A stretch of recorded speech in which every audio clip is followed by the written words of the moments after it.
பச்சை பயிரும் பாசிப்பருப்பும் போட்டு ஒரு கஞ்சி வைக்கலாமா? வாங்க.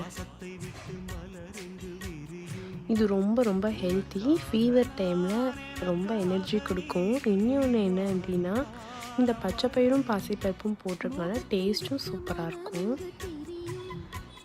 பூண்டும் சீரகமாக ஆட் பண்ணிக்கோங்க. கரெக்டாக 5 விசில் விட்டுக்கலாம்.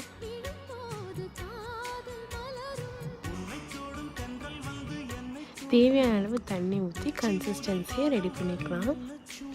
அவ்வளோதான். ஒரு கப்பில் மாற்றி கூட ஏதாவது வத்தல் வச்சோ இல்லை உங்களுக்கு ஊறுகாய் வச்சு எது வச்சு சாப்பிட பிடிக்குமோ சாப்பிட்டா அவ்வளோதான், ரெடி ஆயிடுச்சு. ட்ரை பண்ணி பார்த்துட்டு எப்படி இருக்குன்னு மறக்காமல் கமெண்ட்டில் சொல்லுங்கள். நெக்ஸ்ட் வீடியோ பார்க்கலாம். பாய்.